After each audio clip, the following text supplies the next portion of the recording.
Hello, ladies and gentlemen. Today I will showcase you another blindfolded speedrun. This time we have Ocarina of Time, any percent Defeat Ganon, with their new collapse skip route. First of all, very important right here at the beginning, as you can see, the game starts from moving a link. The timer starts from actually the first input and not from the cutscene anymore. This is a new decision by the speedrunning community. There was a big vote, and more than 50% of players voted that we should not watch the intro anymore because it's a waste of time. So now we can just reset and quickly start runs in this game, which is very nice. So here you can see the first movement of the game. You will see common patterns here when I move around. Mostly we use the Z targeting button, which is making Link walk basically completely straight or like strive sideways only, and then we move with backflips, side hops, etc. that we can count. For example, here you can see this. We do like backflip, side flip, and then back walk. You use the sound of the rupees, etc. And like this, we get the first weapon in this run, which is the sword. Now, there's actually much more going on here in the background. Currently, there's lots to explain in this run, but basically this whole sword area here is based on a cycle. We need to be really fast because this boulder is coming right up behind us, so we need to do this movement here very precisely and very fast, then get back into the crawl space. And we actually equip the sword here because we'll need it quite soon for a first big glitch of the run, which we will perform in the Lost Woods. But another important aspect right here in the beginning is the rupees actually. As you can see, I do some particular backflips and movements here to collect some rupees. Here you'll see another one. I'll get here the 5 rupees with a few side hops. This is because we will need exactly 60 rupees by the time we enter the first dungeon. 40 for the Deku Shield and 20 for the fishing game, which you will see very soon. But first let me explain more about the upcoming glitch. Now we are in Lost Woods, and usually in a normal playthrough you should not be able to leave the forest. But we as speedrunners, especially in a broken game like Ocarina of Time, have ways to do that. So here you will see the so-called forest escape. I will position myself right here on this monument and then use a trick called Navy Dive. You will see it right now. Navy pops up, we do a jump slash, cancel it with Navy's text, and suddenly we get boosted underwater. It is basically like a weird text box glitch that happens, but like this, we don't need the silver or gold scale and can just escape the forest. Now, in Zora's River, where we are here right now, the goal is to get just to Hyrule's field. And the stream of this river actually flows us perfectly there, so we could also just not input anything, but of course we optimize the swimming for the speedrun, so we make it all a bit faster. As well as collecting a particular amount of rupees on the way. Especially important this movement right here, where we jump down the bridge here and get this hidden red rupee, which is worth 20, I believe. And here comes very important, this 1 rupee that I collected here. It's very, very hard to get, and if we don't get this, we are 1 rupee short on the route and we need to do a backup. We need exactly 55 at this point. But yeah, Hyrule Field, there is honestly not much to say to Hyrule Field. Maybe I can talk a bit about the setups. As you could see here, I set up my angle with a particular setup. Basically, in Ocarina of Time, what is very good for blindfolded is that you can change your angles with normalized movements. There is, while you Z-target, and you can do a side hop and then neutral roll, and that always turns Link 45 degrees. If you do a backflip and then neutral roll, it will turn Link around 90 degrees. It's not like perfectly precise, but it is consistent, so you can make setups with that. And here we just have to walk across the entire Hyrule field, so there's a bit of time to talk. But yeah, for blindfolded, Ocarina of Time is very good because you have all this movement that is normalized actually, so you can make very, very useful and consistent setups, as long as you always perform the same inputs.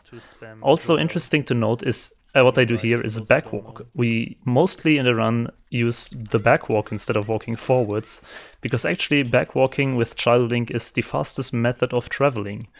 So we, even while blindfolded, we'll do just that. Like, we don't need to look where we go, we know where we go because of the setup, and then we just turn around and backwalk there. Now, the next area we are going to is the Lake Hylia, and if you are familiar with visual Ocarina of Time speedruns, you might be wondering, what the hell are we doing? Like, usually visual speedruns, they don't really escape the forest in any percent. They just go to Deku Tree, or to the old route, they went out of the forest and then to Kakariko village, and then get a bottle in the village with collecting the chickens minigame. But in Blindfolded, we go instead to Lake Hylia, to the fishing pond. And that's actually a very funny coincidence, because the fishing pond does not give us a bottle, which we need. But the fishing pond gives us the gold scale with a specific glitch that we can perform. And with the gold scale, again, we can get a bottle. So here, first of all, comes the fishing minigame, which is the most random part of the entire run. This is literally the doom of every speedrunner, visually and blindfolded. Here we set up our position as close to the entrance of the water as possible, and then start the fish. And now we just need to pray that this fish will bite onto our rod. We position the rod like as close as possible to us as it gets, but as you can see, the fish here was not interested, and just like this, we lose a minute. It's very unfortunate. Especially since the fish does not give us an audio cue when he gets away. So in Blindfolded, it's especially frustrating, because we cannot tell, should we retry, should we just wait still, maybe he will still bite, maybe not. So it's very, very frustrating, this part, especially if you grind for like a world record or a PB, where you need to get it first try. Here I just recast again. There's also, what also can happen is, if the fish bites, here the fish bit, second try, that's decent, I guess. But what can happen is that the fish still lets go now, and then you cannot retry it. You need to exit the fishing pond, re-enter the fishing pond, and pay 20 rupees again. You can do that a total of like 3 times, and if it happens 3 times in a row, the run is over, like there is no backup. But yeah, usually you get it within 1 or 2 tries, and the fish should never escape. Now, let me talk a bit more about the glitch that's about to happen now. So, you might ask, like, how do you get the gold scale in the fishing pond? Because if you get the big fish as Child Link, you should usually only get a heart piece. But what we do now is we set up a specific angle, as you can see, tap to the right and go into the water while holding Z. That's very important. And now, without pressing any buttons, we need to navigate to the fish shopkeeper and talk to him. And suddenly we get the gold scale instead of the heart piece. Just like that, we get the adult reward. Because for some reason this game thinks that if you press Z in the water and then don't press any button, that you're suddenly an adult, which doesn't make any sense, but nothing in this game does really. So just like this, we got now the gold scale and can get the bottle, which is very conveniently right in front of us here. So we position ourselves here up and count the swims of Link. You can hear like 1, 2, 3, 4, 5, 6. We count 32.5 swims, and then dive. With the new gold scale we can actually reach, because otherwise you would not be able to reach the bottle. There is one little problem, which is that the bottle is filled with Ruto's letter. And in order to get rid of Ruto's letter off the bottle, we still need to talk to King Zora. So basically, this whole any percent run is like, for now, just preparations to get the bottle, because we need the bottle. It is one of the most powerful items in the entire game, which is pretty funny. If you've never watched the Ocarina of Time speedrun, everything that we do might seem extremely random, and I can guarantee you it will get even worse, but it's very entertaining at least.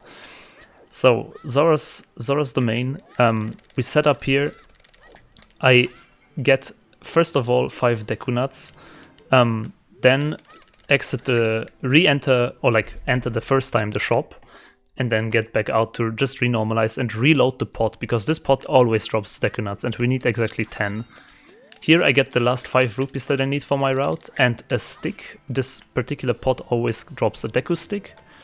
And now I will get the second pair of 5 Deku Nuts. And now we move on to King Zora and empty basically our bottle from Ruto's letter. It is followed by a very long and infamous cutscene where the king moves extremely slowly and does his famous Muip sound. But first of all, we equip all the items with some menuing and then present the letter. And now, this is kind of the only big downtime during the run, so we can all stretch a bit, relax a bit, stand up, maybe even go to the bathroom. It is probably long enough. It is around like 30 seconds long, I would say, this cutscene, so you can really, if you have a drink now, you can take a sip. At least I did the same. Now, let's talk a bit more about what's upcoming. Basically, we did all of this now just to get the bottle. The entire run so far is just preparation to get the bottle. In the visual speedrun, it's very different, because you first of all get either a different bottle, or nowadays you do a crazy glitch called item manipulation, where you get the bottle inside the first dungeon through like rewriting memory addresses and stuff. But that's too precise for blindfolded, so we cannot do that. Now, the second most, now actually even more important than the bottle probably, is now the one and only fish. So we need to catch a fish here. You can see them swimming around there. And unfortunately, as you can see right here in my run, I walked a tiny bit too far up, so I have troubles to catch them. And they can also swim into various directions, so there's a bit of RNG. Pretty sure I'm at the right position at least. I tried to fix it here by doing a few side hops and backflips. Every single time I lose time here. Yeah, but basically I just need to catch a fish here, because this fish will be incredibly important for the run in the future. Oh my god, this is so stupid. And I get really angry here because I messed up this setup now multiple times in a run. I don't know if I'm too far enough. It's like, I would not say it's really RNG. You can definitely fix at least the chances to catch the fish if you don't walk too far, but I walked a tiny bit too far, a few steps. That's the thing with blindfolded. In blindfolded, you can never be like 100% sure of your strategies. You need confidence that you perform them well. So here you could see I lost lots of time. I lost like 1.5 minutes probably even just to catch the fish. But here I bonked against the wall, so I know I'm definitely too far up, and accordingly I adjust a bit back down. So we should catch the fish now very soon. I definitely did left hop, that was correct. But yeah, it makes for funny mistakes like this if you are blindfolded. The jump sounded correct. Oh, there we got it. The fish is in the bottle finally. And now we have everything that we need. We have Deku Nuts, we have 1 stick, and we have a fish. So we actually can turn off the console now and go back, because Ocarina of Time works like this, that wherever you save in the overworld as a child, you will get teleported back to Link's house. As an adult, you get always back teleported to the Temple of Time. But now we use this just to get faster back here to the Kokiri Forest. And now what we need to do is still get the shield, because for those familiar with the game, the entry to the first dungeon is limited, or like is guarded by a character called Mido, and he only lets you pass if you have a shield and a sword equipped. That's why we need the remaining 40 rupees right here. So we just buy the shield in the shop and then equip it, and then we are ready to go into the first dungeon of the run. We just quickly do a few side hops here, set up, talk to Mido, very infamous character by the way, in both speedruns and casual communities, always memed upon, pretty funny. But yeah, We need to get 2 more sticks actually. The 2 more sticks you can get right here if you position yourself.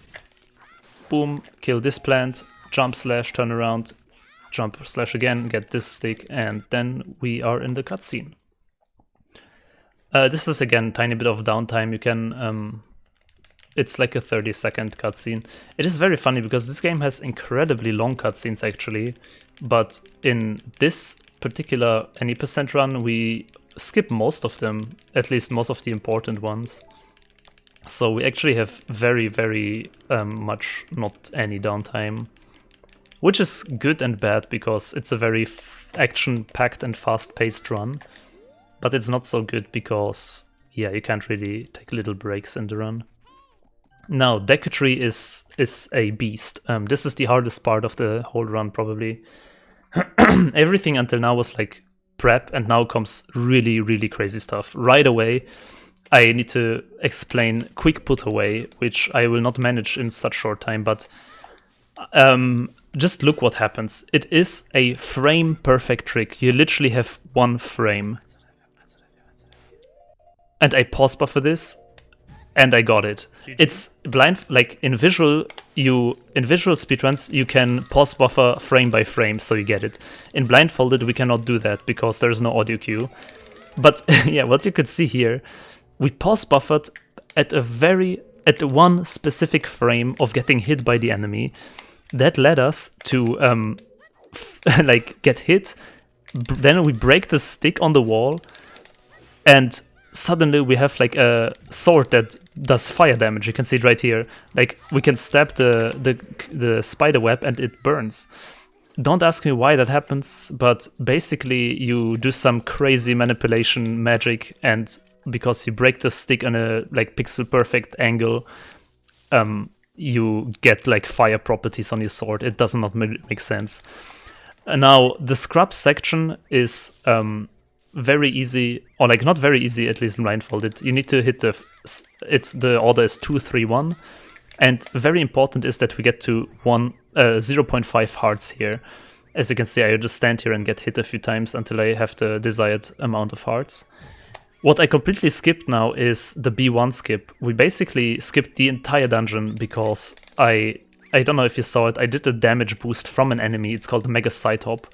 And we just basically skipped the entire puzzle where you need to like get a block there to get up to the second spider web. But there just wasn't enough time to explain. But fortunately, we'll do it again in just a second after this first boss fight. So I will be able to explain it right then.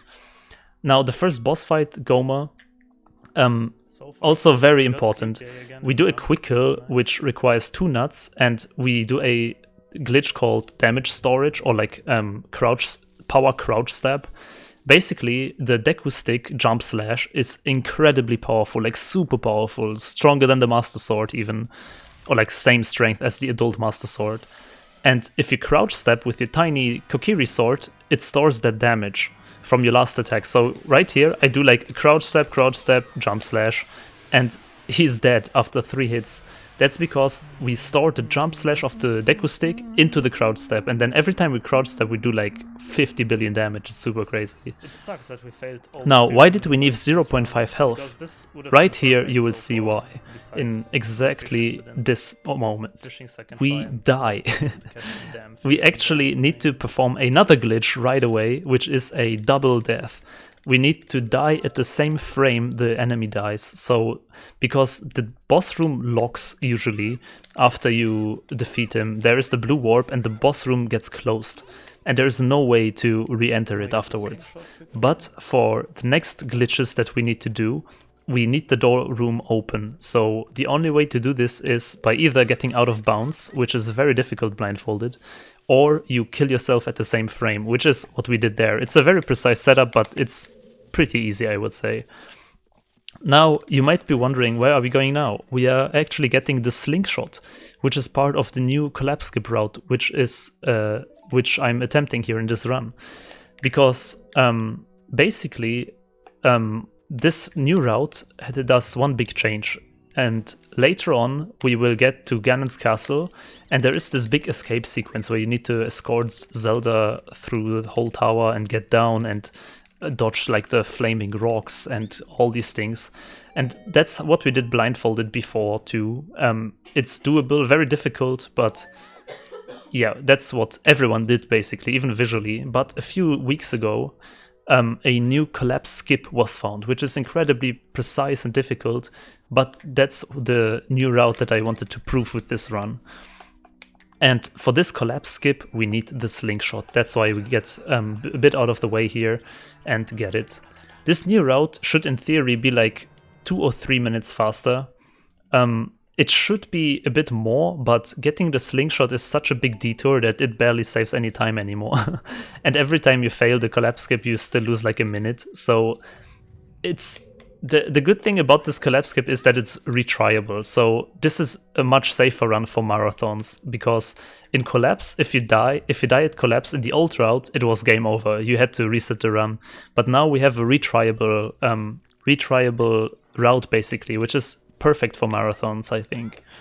Now, here comes the mega setup again. You can see I do a very precise setup to get into position, and then basically we recoil from the damage of the enemy, boom, and do like a super boosted side hop all the way back down here to the basement. This is definitely not possible in a casual playthrough. You would need to do the entire dungeon. Okay, and now pay attention, because I need to explain wrong warping and many other glitches that occur at the same time. First of all, I missed the door here, very unfortunate, but I will find it in just a second. It just gives me more time to explain. So, we enter now the door and we need to perform a whole row of glitches. First of all, the fish will come into play, the magical fish. We need to have a literally pixel perfect position here. So this setup is extremely precise. We do 2 punches, 5 backflips, a jump slash with shield, 2 more backflips, and then we drop the fish on the ground. After that, we instantly grab the fish again, which doesn't make any sense if you're watching this, but trust me, it makes sense. After we recatch the fish, we do a backflip into suddenly playing Ocarina with our sword, which is a glitch called Ocarina items. Because as you can see, I'm playing now the Ocarina, and I am pixel perfect on the blue warp, but because I'm playing Ocarina, I can cancel out of the cutscene and then perform a frame perfect, literally 1 frame perfect setup that gets me here to the door, and I enter the door, and boom, we are in Ganon's castle suddenly. This is wrong warping and Ocarina items. It's incredibly hard to explain. There's like literally magic going on. Basically, you store like a wrong cutscene and then warp through a wrong memory area in the game, and then suddenly you are at the end of the game. And now comes the big collapse skip that I was talking about, right? Back to back to back. It's so many frame perfect tricks. It's super difficult, this route. It's incredibly difficult.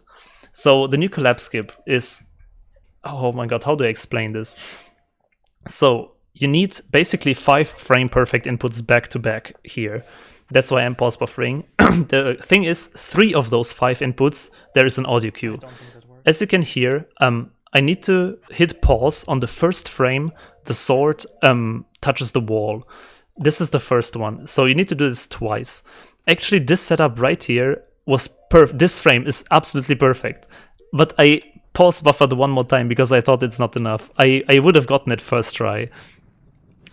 This would be very crazy if I would have gotten this first try, but yeah, unfortunately not. As I said, this is retryable, so I can just back up here, back into the corner, and just repeat it. In a perfect run, you would want it first try, of course, but it's very difficult, as I said. So we're just gonna repeat now, and as I said, the first 2 frame perfect inputs are pausing exactly when you hit the wall, the first frame. You can hear that because it's the first frame you hear the sword touching the wall. And you can frame advance during the pause, like frame by frame, but it's very difficult to do blindfolded because you cannot be sure if you skipped 1 frame or 2 frames. So you need to be very confident of this was the first frame hit. You need to be very confident how long exactly the pause takes to unpause and to buffer.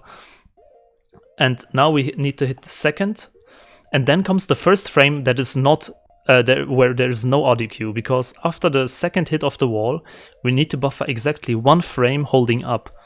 And there is no audio cue whatsoever. So we just hold up, unpause, pause, and we need to exactly pause after 1 frame.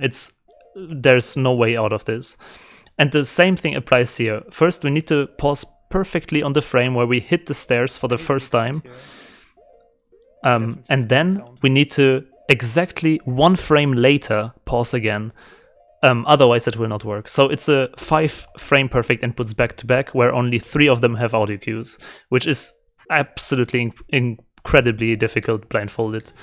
But as you can see, I performed it here perfectly, and we are out of bounds. We can basically skip the entire cutscene where Link meets Ganondorf. We can skip the entire escape sequence. We don't need to escort Zelda. And we're at the very bottom of the escape sequence now.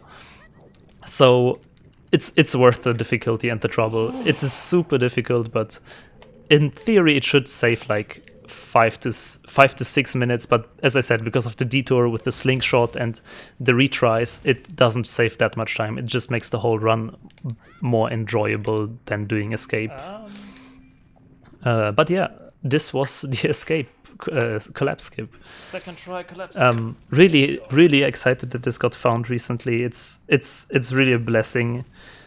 I think world record definitely is dead. This run was not very perfect, as you can see. So I had many mistakes. I had second try fishing. I had some troubles finding the fish, and I got a bit lost with the door in Deku Tree, for example. And second try collapse skip. So this is definitely improvable. I think like a perfect run would be around a 25 minutes. 25 minutes is like the god run, but this will not happen for a while at least, and I'm very happy with just finishing this for now, to have it like ready for submissions, for marathons, etc. Also, as you can see, why I have time to talk, there's another cutscene going on. This one we can actually not skip, so I think this is the longest cutscene, but it's right before the end boss. So it's kind of appreciated. I'm not super excited on it. Like, anyways, let me talk a bit about the end boss. Ganon is scary, to say the very least. It's very scary. Because there's one problem with this route, or this entire run. If you get hit, because we are a child and we have 3 hearts, we have not a single heart container collected in the entire run. We get hit by anything right now and we die. We are literally a glass cannon. We have, you can see, I have 1.5 hearts. No matter what hits me, I am dead. And Ganon is a scary end boss at the end of a like 100-hour RPG of like legends. I can't so it's very scary here. It actually works. Ganon has 2 phases. The first phase we have a quick kill setup, which is consistent. You need 2 Deku Nuts and 2 sticks, which we perfectly have enough with our setup. And you will see it right here. We basically loop the boss into a quick kill. And the second phase is really scary, because in the second phase comes RNG into play, where you can get hit and stuff. Not really RNG, but kind of. You will see what I mean in just a second. First of all, the first quick kill. We need 2 hits with the sticks and 2 hits with the nuts. You can see I just like perform a setup with side hops between his legs. It's all normalized, so this phase is really easy and really clean. That was a super clean fight. Now in the second phase we get the Master Sword actually from Adult Link, even though we will not be able to carry it in as the model, but we'll have it equipped, so we do double damage. It will still look like the Kokiri sword, I mean, because, yeah, there is no model for the Master Sword on Child Link. And now we need to get 5 hits on the tail of Ganon. The first hit is free, we just side hop here and then target and hit him once, and now 4 hits are left. And now what we do is always get hit by the sword and then jump slash to the tail. That was the second hit. And here I make a big mistake, because here I think I thought I'm targeting him, but I'm not targeting him. So I'm in between his legs, which should not happen usually. Usually this fight is very fast, but I dropped my target. I dropped my target, which is extremely scary. Why is he not hitting me, dude? Because, as I said, anything that hits us it means the run is over. There is no coming back if you die at this fight. Literally no coming back. You have to... The last save point is before the wrong warp, so you can repeat the entire collapse skip, the entire wrong warp if you want. But you don't want to get hit here. Here I refined my position finally, and yeah, one more hit is needed. And I miss because my position was off, and I again lost the target. Oh my god, this is so scary. This is like a really epic ending to such a run, I would say. But yeah, basically we do these jump slashes because if you hit Ganon's head, he gets stunned, and then you are perfectly aligned with the tail. So 2 or 3 more jump slashes will always hit the tail. You can do this very fast. This fight can be done in like 1 minute. I lost a bit more time here because of this mistake with the targeting. But yeah, the time ends on hitting Ganon here last time. I do a jump slash and time. Yeah! So at least it's a PB, dude. That's the world first completion of the new collapse skip route of Ocarina of Time while blindfolded. Oh my god. Geez. My PB before was 35 minutes, now it's 30 minutes, so we saved around 5 minutes, even though we had all these little mistakes here and there. As I said, a perfect run, 25 minutes is probably the god run, but I am very happy for now. We are definitely still routing out some improvements for sections that went bad and for sections that are not consistent. But yeah, thank you very much for watching, and I see you next time with more blindfolded gaming. Thank you very much. Hey, if you like this video, please consider supporting me on Patreon. I have many cool perks that you might be interested in about blindfolded gaming. This video was sponsored by ZXMany, Benlitz, Farrell, Boris, Funkylicious, and VR4300. Thank you very much for your support, I really appreciate it. Have a nice day!